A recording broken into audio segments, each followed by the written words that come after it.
All right, in this video, we want to introduce you to circuit symbols, okay, and making circuit diagrams, and talking about how we can put circuits together in two different techniques using series or parallel, and looking at resistance in series and parallel.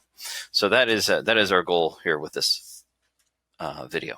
So first off, let's run through a whole bunch of circuit symbols. The first thing to know is that when we're drawing these special diagrams for circuits, that the orientation of the symbol is unimportant.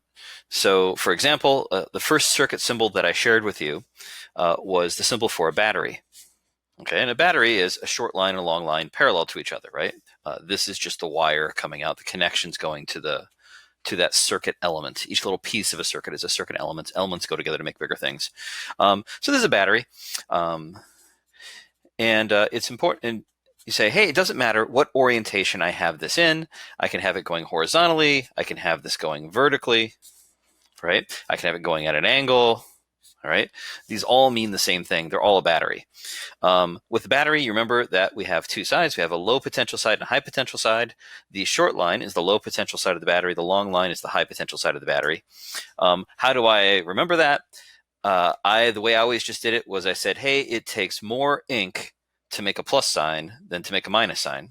And it takes more ink to draw a long line than a short line. I don't know. That's what always worked for me. So that's symbol for a battery. Now, you'll recall from our discussion of batteries that batteries are made up of multiple electrochemical cells put together. And so with their low and high potential electrodes. And so, some people, when they'll draw a battery, they will draw multiple short line, long lines next to each other to try to get across the idea it's a bunch of electrochemical cells put together. Again, functionally, in a diagram, these are going to mean the same thing. There's a low V side with a short line and a high V side with a long line. And that's pretty much what you need to know. Okay, and again, a battery is going to provide delta V for the circuit. That is its job. Okay, next symbol. Obviously, just any sort of a straight line is a wire, or technically it doesn't even have to be a wire. It just has to be a connection where different parts are connected together. That line is showing they're connected and touching in some way. So the next thing I want to talk about is a resistor. All right. So the symbol for a resistor. What is a resistor? It's just an object in a circuit that has a lot of resistance. It's difficult for charges to get through that material. And so as the charges try to wiggle through the material, they're going to be dropping off energy as those electrons slam into those ions and those metal atoms, the metals. They're going to make those atoms start to wiggle and jiggle more, creating transferring energy to them in the form of thermal energy. So that's what a resistor is. It could be maybe just like a really skinny wire would have a lot of resistance. It could be a wire that's made out of a material that's difficult for charges to get through. It's like an iron wire or something, or just made a really long wire, right? So maybe you take an iron wire and you like curve it, wrap, coil it up a whole bunch with a long bit that you've stuck in your circuit suddenly. There's a big chunk of wire, path of wire it has to go through, a lot of paths, long paths. So that would be a resistor. Some resistors are made out of like a material that's like a, what's the word I want? Like a ceramic type material. So there's different kinds of resistors, but generally anything that's going to be making it harder for charges to get through, making those charges have to dump off energy as heat to get through is a resistor. So the symbol we use for resistor looks like this. It's kind of like a squiggle in the circuit. So it's like a wicka, wicka, wicka, wicka, wicka. All right. Now, how many little waka wakas do you want? I do 3. Up and down, up and down, up and down, right? And then, back to where I was. It's generally how I draw them. You can do more squiggles or less squiggles. It's okay, as long as it's identifiable as a resistor. And again, the orientation doesn't matter, for any of these symbols. I guess I normally do one more wiggle. There we go, right? So whether I'm doing it sideways, vertically at an angle, doesn't matter. That's the symbol for a resistor, all right? And what's important is as charges go through this, they're going to be dropping off energy as they go through that. And so there'll be a change in potential from one side to the other side of the resistor. There'll be a delta V. Okay, let me show you a switch. Okay, I did this on one diagram earlier. A switch, you flip the switch on off. When a switch is closed, that means the circuit is on, right? You're making a connection. When the switch is open, right now the charges can't get through. The circuit is turned off. So a switch looks like this. Here's my wire on the one side, and then okay, and we draw it in like the open position or whatever. But that's the symbol for a switch. Okay, and I can have one, vertically on the wire. I can draw it or whatever, right? And so the point is, we'll talk about switches being open or closed. You need to realize, when it's closed, click, that's when it's making contact. So closed is on and open is off, right? There's a gap there. It's open, right? And so the charges can't get through when it's turned off. Okay, so that's it. What other symbols should we show you? Well, I'm going to go back a second and say sometimes that skinny wire that's causing resistance might be the little filament in a light bulb, right? And so sometimes people will draw, if it's meant to be a light bulb, sometimes people will draw like, there's my scaling little filament, and they'll put it in like a circle, like that's the little filament in the bulb. And like it says light bulb, little wires in it. Anyway, again, it's a light bulb. Sometimes they'll draw it like that. Some people, for whatever reason, they're too lazy to draw a little squiggle. I know, how lazy are humans? And they'll just do like a little loop, right? And they'll say, look, that's a light bulb. All right, and whatever. I don't typically see this in books so much. This is more like people handwriting it. Sometimes do that. I like the squiggles. What can I say? And then let's see. What else do we see? Capacitor. Okay. Okay, capacitor you've already seen. Right? Two parallel lines, that's like the two parallel plates of the capacitor, right? And we'll draw this symbol, whether it's a parallel plate capacitor or a spherical capacitor, cylindrical capacitor, it doesn't matter. We'll draw that symbol. There are some capacitors that the way they're made, it's important which side is going to be the high V side, which side is going to be the low V side. And that's because they're made so that when you start to charge them up, they'll start to form like an oxide layer, an oxidation layer on one part of the metal. And that oxidation layer is actually forming like the dielectric in that capacitor. And so if you run charges through the other way, it would start to, the chemical reaction in that would start to break down the dielectric, and you then make a path through to your metal plate and short out your capacitor. And so it's important that it always be hooked up with the high V side on the same side. And so now the symbol is like kind of a curved line and then a straight line, right? Like that. Okay, that's a curve. That's not meant to be an arrow. That's a curved line, right? And that's a has a particular polarity to the capacitor. Some capacitors have the curved line there. Again, that's meant to show you that is the low V side of the capacitor. Okay. So there you go. But anyway, again, like I said, I've never seen that on an AP exam, so not. I don't know that it's vital at this point that you know that, but that's another symbol for capacitor. Let's see here, a couple more things, and that is a couple devices that we use in circuits to take measurements, right? One of them I introduced you to, and that's the ammeter. Okay, symbol for an ammeter is just an A in a circle. Okay, and again, an ammeter, you say that's going to measure the current. That current that is flowing through that meter. Okay, and then the other device that we're going to use to measure the potential difference, the voltage, is called a voltmeter. Again, this measures the delta V. That's just going to be a V in a circle, okay, with a line to either side. Okay, and so that's the symbol for voltmeter. And I think that is all the circuit symbols that we need. Well, one more I just thought of. Okay, there is one more, and that is that sometimes these symbols, okay, they'll go ahead and they'll put an arrow through it like this, okay, or they'll see that with a capacitor. Now what that means is that it's adjustable. Okay, so it's a variable resistor or a variable capacitor that you can change the value of, right? And I showed you a variable capacitor before. You'll recall that the variable capacitor was like this guy, right? Remember that has those different plates. So it's got a set of plates here and a set of plates here, right? And when I turn this, I can insert these plates parallel to those, and the amount of area that's overlapping is going to be the part that's actually being the capacitor, right? And so by how big of an area is overlapping, I can change the capacitance of this device. And so on a circuit symbol, circuit diagram, I would have like an arrow through it showing that it's variable, right? Same sort of thing with a resistor. Remember we talked about how like a resistor, you could have like a whole long bit of wire. The longer the wire is, the bigger the resistance. I could have a whole big long coil, right? Right? And imagine I have this really long coil of wire, right? Okay, and it's all like wound around. But like here comes the current in. But then what I do is this doesn't go to the rest of the circuit. I have another wire here, a little connection, a little contact here that I can slide along, right? And so if I have that wire hooked up here, like this, then current will come in and it'll have to flow through just this part here, right, to get to the rest of the circuit. But then I go ahead and I slide this contact. So now it's connecting way down here. Now the current has to work its way. All the charges have to go through all this junk before they move on.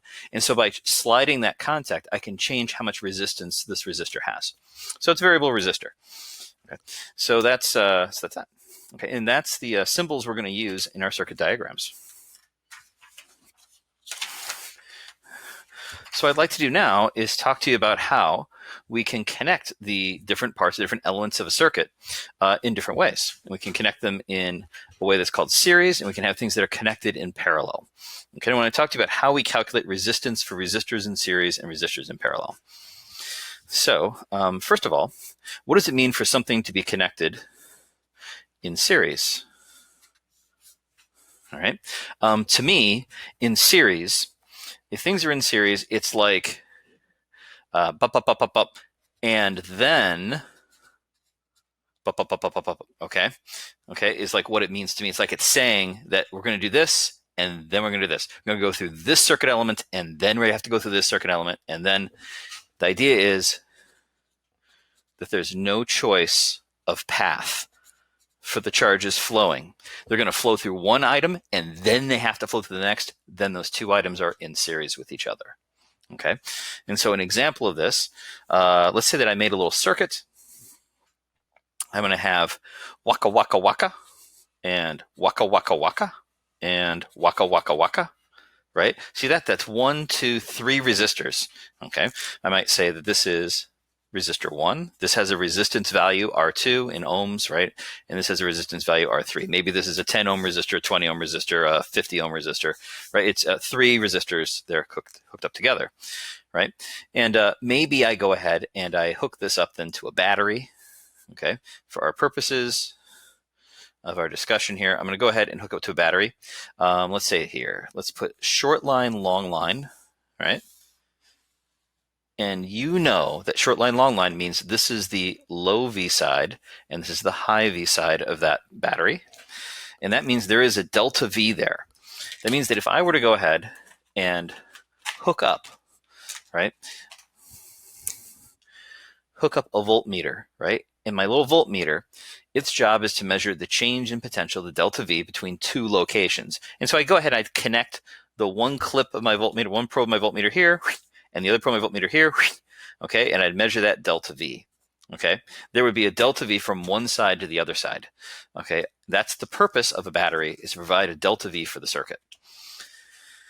So what I want to do here now is I'm going to go ahead and talk about if I had these 3 resistors hooked up like this, R1, R2, R3, these 3 together, it would be the same as if I had just one resistor that was how big, right?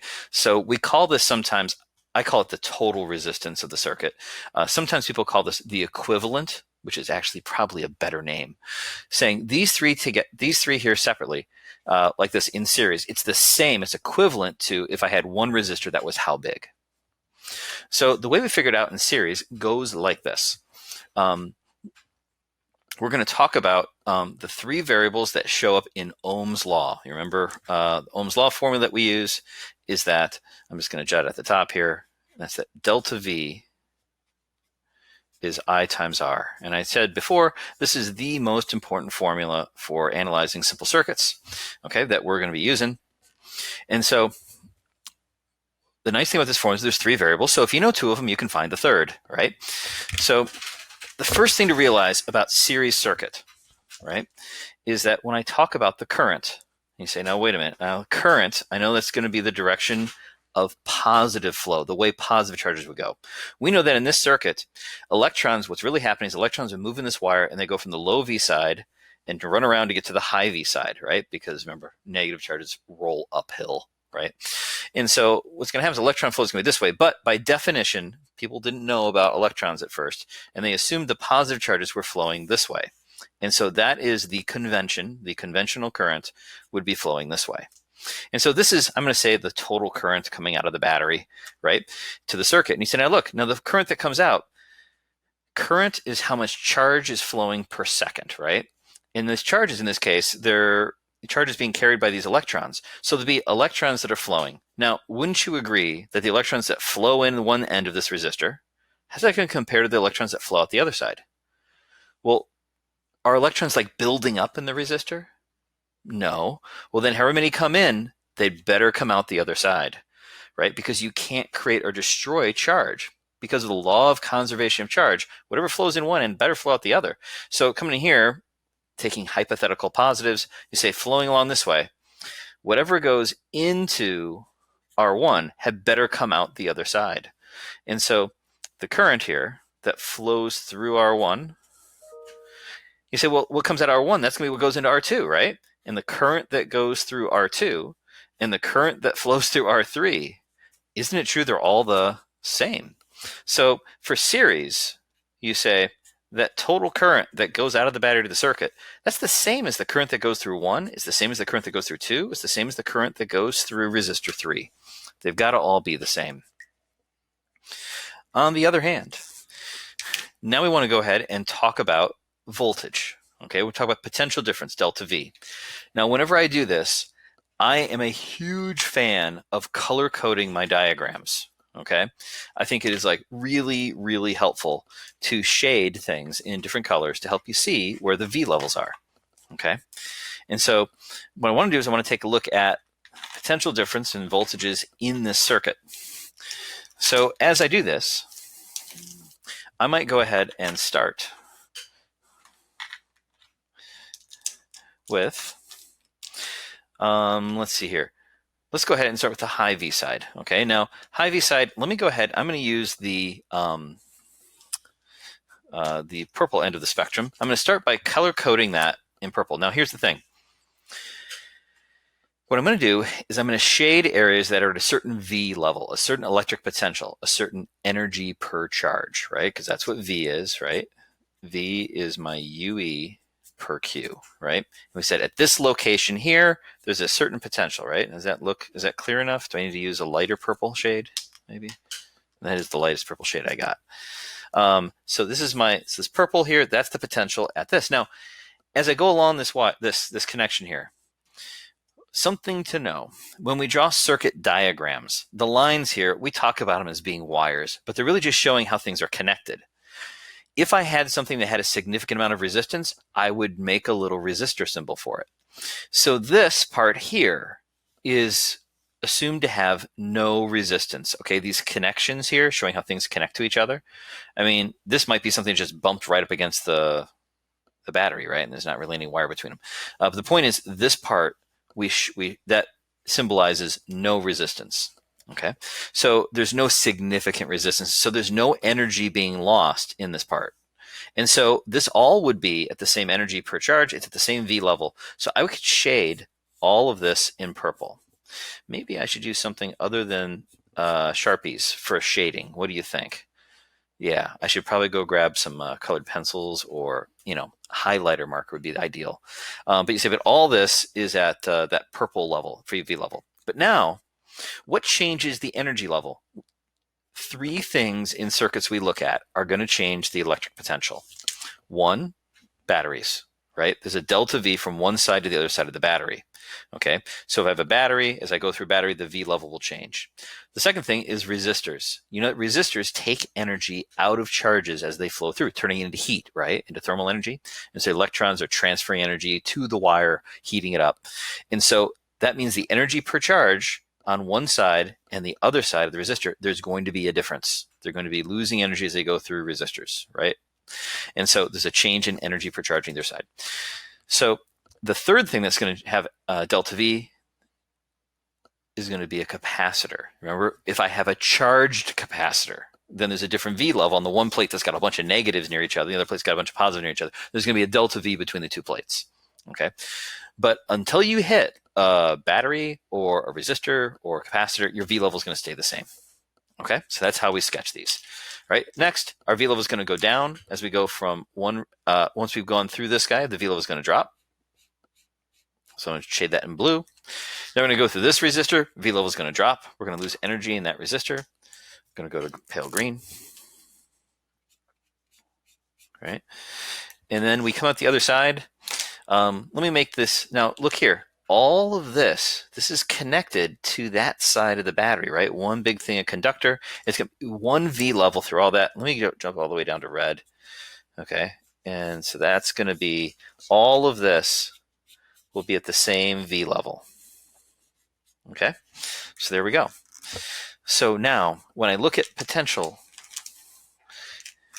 in a circuit like this, you're going to say, now look, for the battery, it has a delta V, right? So from one side to the other side, right? From red to purple, there is a delta V. When I go through all this junk, I'm going to be losing energy, and I get back to the spot I started, right? That means that my change in V as I go around here, if I end up back where I started, the total change in V had better be 0. This location, a certain V value. As I go around, going up, going down, end up back to the same spot. I better be back at the same potential. And so we can write a little something like this. You know how delta V is negative integral E dot dr? You say, what if I did this calculation for a closed path? So this is saying, looking at my E field parallel to my path as I go around, as I move along. You say, what if I went around in a complete closed loop and I did it over a closed path? Did my E dot dr? If I end up back where I started, that delta V had better be 0. Okay, so in these DC circuits we look at, our delta V is going to be 0 whenever we make a closed path. This is called, has a name, this statement. It's called Kirchhoff's loop law.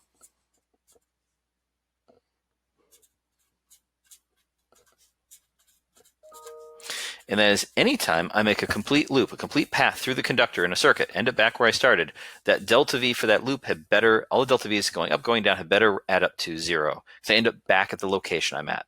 This electric force is a conservative force, and it means potential energy is associated with it. If I can make a closed loop, I better end up with 0 work done by that force, and so no electric potential energy change. Okay, so that's that. So here's the deal. The point is, this delta V here, red to purple, if I start here at purple and I go through all this junk, and I'm back down to red, the amount that I go up potential from here to here, that had better be the same as the amount I go down potential from here to here. So if I'm just doing like absolute values, right, and don't worry about the signs, then you'd say, hey, the delta V total, which is like the delta V of the battery in this case, that's going to be the same as, won't these delta V's all add up?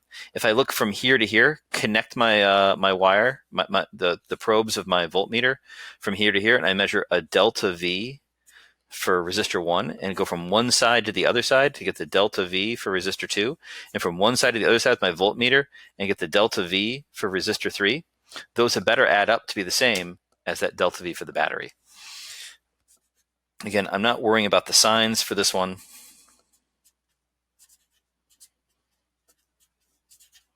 But the potential differences all add up to be the total delta V. Okay. If you are set with these two statements, okay, then figuring out how to find the resistance for this whole thing is now going to be just some algebra. So here is the trick. I'm going to start with this one, this statement where I add up the potential differences. And I'm going to say, well, wait a minute. If I use Ohm's law, isn't it true that delta V is I times R? So if I look at the total delta V for this, wouldn't that be equal to the total current that goes through times the total, delta V is IR. I'm substituting delta V. Delta V would be, I times R, times the resistance for this whole thing. Yeah? And then delta V1, wouldn't that be I1 times R1? In delta V2, that'd be I2 times R2. And delta V3 would be I3 times R3. And again, if I had more, I could just keep going, dot, dot, dot, dot, right? Yeah, with all of these formulas, right? If I had more resistors hooked up, I could just keep going, dot, dot, dot, right? And more resistors, I could just keep going, yeah, and so on, right? Equals dot, dot, dot, right? Okay. And so looking at this, you say, wait a minute, wait. I total times R total is I1, R1 plus I2, R2 plus I3, I3. Wait a minute. We just said that those I's are all the same. So there's an I in every term that are all the same. So if I divide out by the I's, then what I'm left with is just that for a series circuit, my total resistance, I just add up the resistances of all the resistors. Right? So we can write this like this. We can say R series is just the sum of all the individual R's for all the little bits in the circuit. Okay, and that's how you calculate resistance in series. Okay, and you say that seems, I hope that makes sense, makes logical sense to you. These two ideas, it's important that you recognize in a series circuit that these two things are true. You're going to use these ideas while you're thinking through and solving through circuits. Okay, recognize the current that goes in is maybe what comes out the other side, because we can't destroy these little charges, can't create or destroy them. What moves through comes in one end, goes out the other, and that means it's going to get fed into the next because there's no choice of path. The charges that go through one are going to go through the next when they're in series. And then recognize the delta V's are going to add up. Again, I like to think about my V level kind of like doing this analogy with height. And I'm going to say, hey, as we're going down, we're going down, and then down, and then down, height, junk, junk, junk, right? And I end up back, the battery like lifts me back up. A lot of times an analogy that people like to use, almost all physics teachers use, except for Viren, who does this thing with escalators in a mall. But basically just about everybody else talks about like water flowing through pipes is their analogy to charge flowing through in a circuit.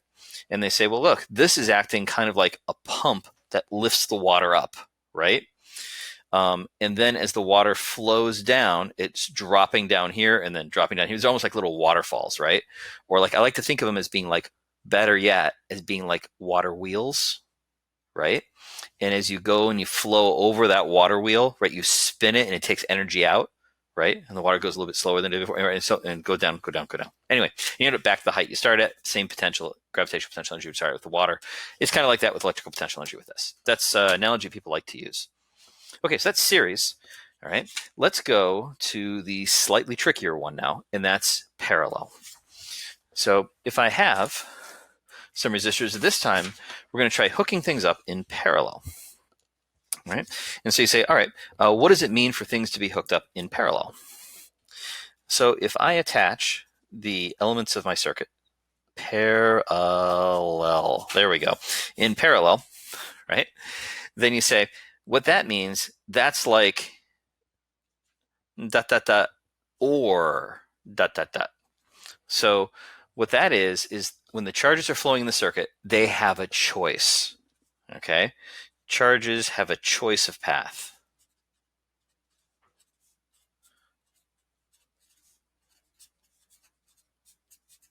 Okay, so they're going to flow through this thing or through this thing. Okay, let's see. This is what I'm going to draw like a little parallel circuit for you. Okay, and so when I draw that, I'm going to look like this. Here's 3 little resistors attached in parallel. So what will happen is we'll say, here comes my my current flowing through a wire, and then the wire splits, and they have a choice. And you say, maybe some of my charges will choose to go this way and then go through waka waka waka through that resistor. Some of my charges will flow straight here through here and go waka waka waka through this resistor. Some will flow this way and they'll go waka waka waka through this resistor.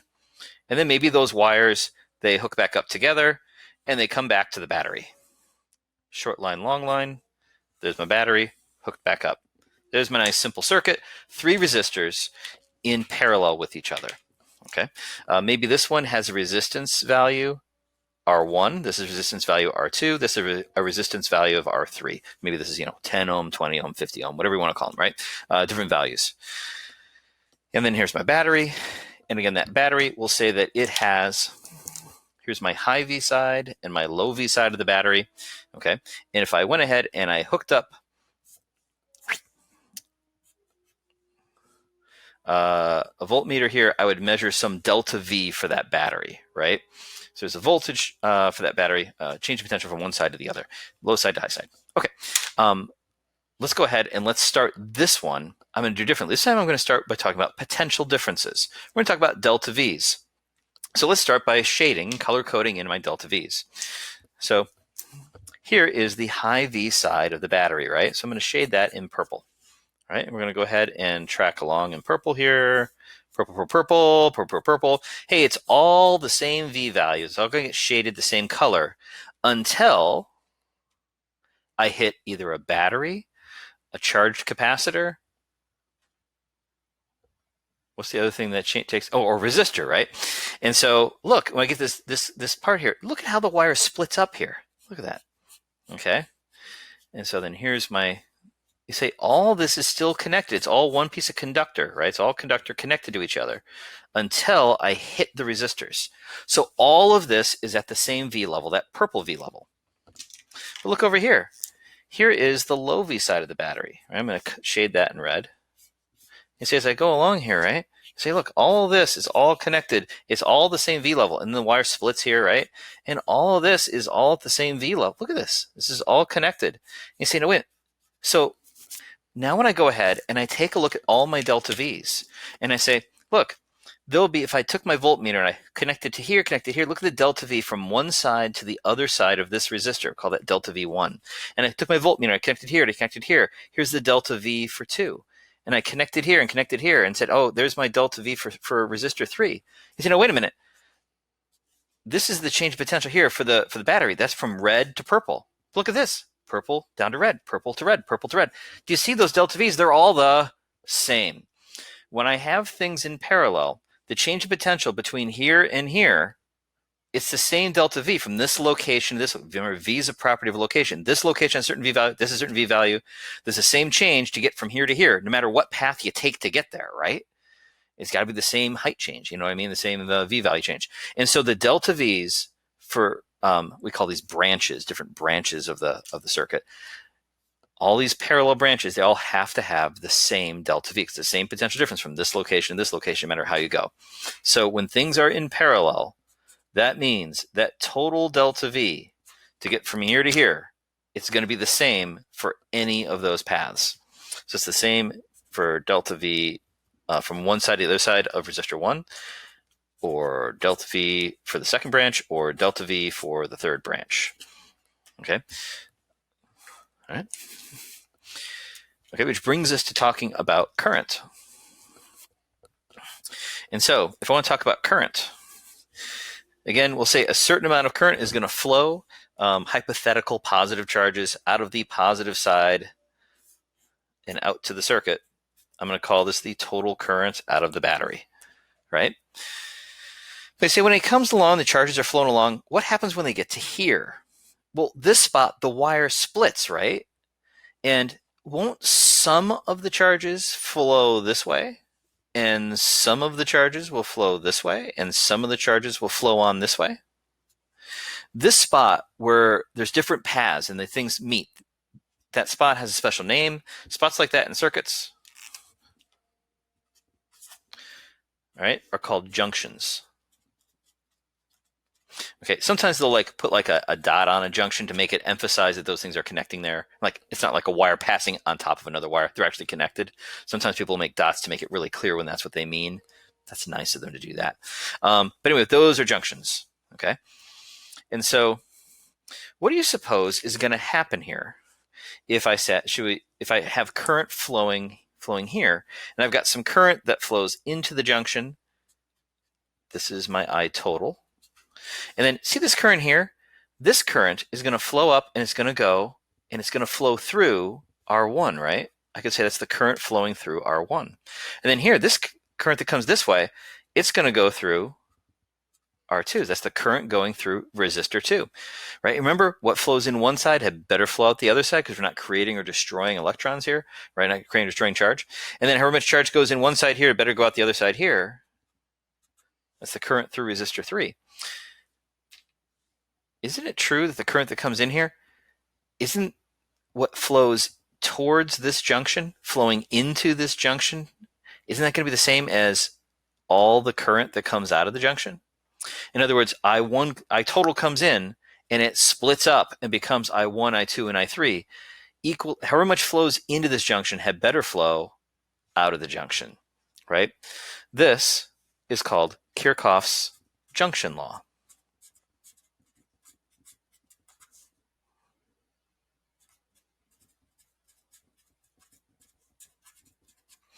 You say, look, if I add up all of the currents that are going into a junction, towards a junction, that had better be equal to, added up, all the currents going out of the junction, going away from the junction.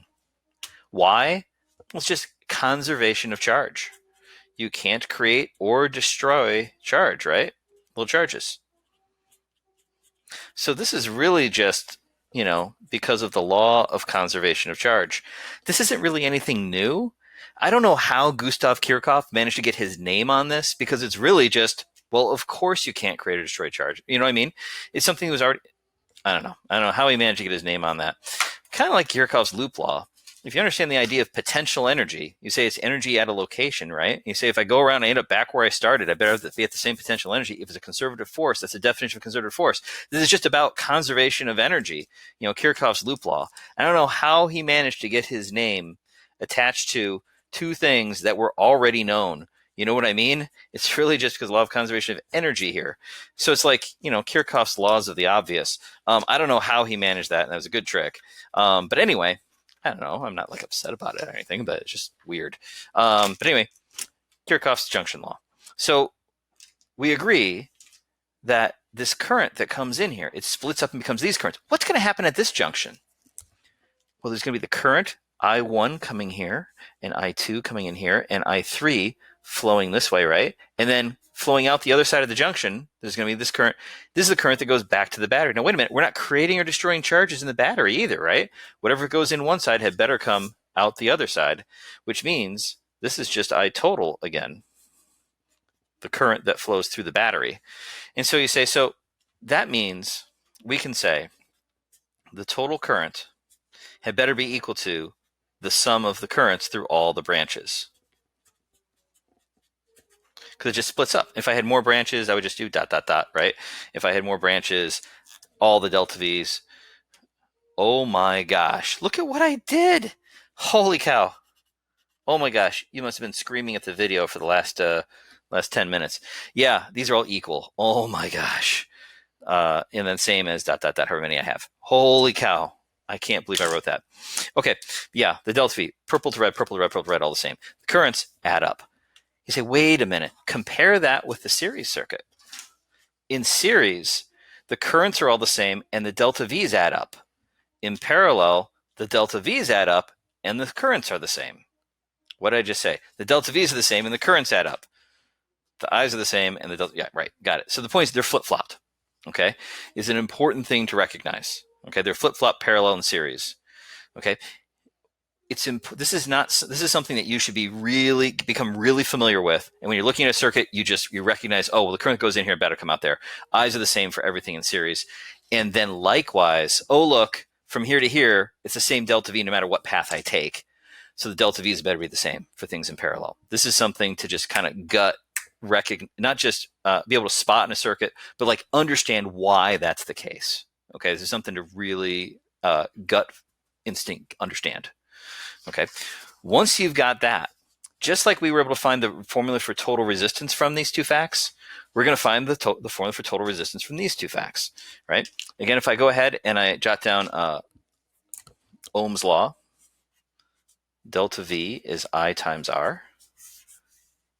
And so you say, well, let's start with this one where I'm adding up all my currents to get the total current. You say, I could rearrange Ohm's law and say I is delta V over R, right? So if I rearrange that and I say, okay, I total would be delta V total over R total. And then I1 would be delta V for branch 1 over the R for branch 1. And I2 would be delta V for branch 2 over R for branch 2.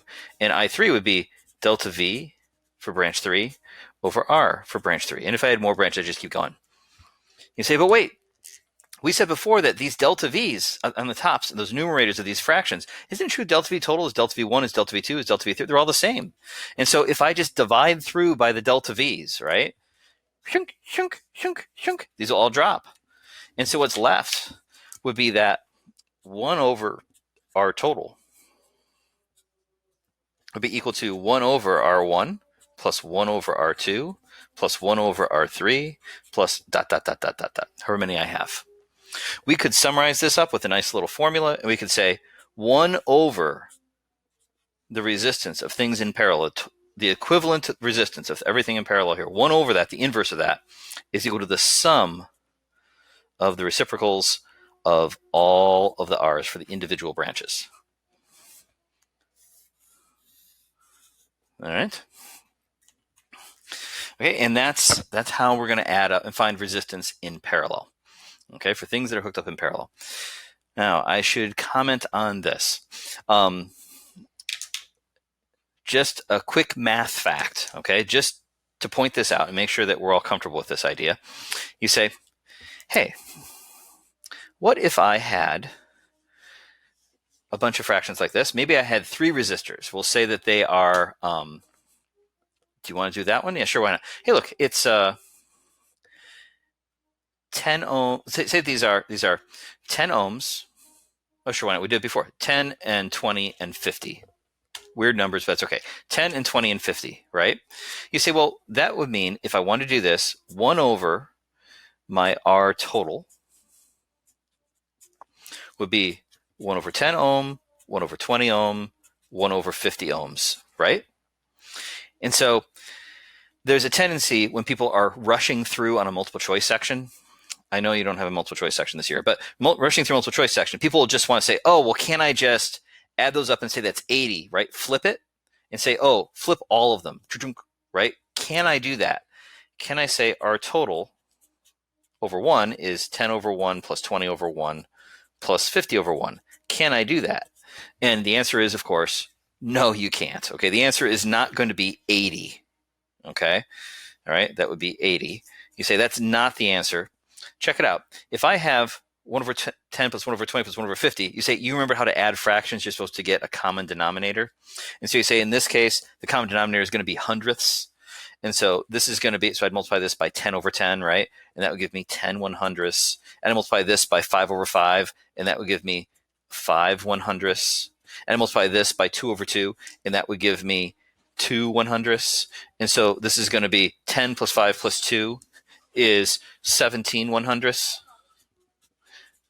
And so if I go ahead and I take this, then you say, well, is that the answer? You say, no, that's not the answer. It's not 17 100ths.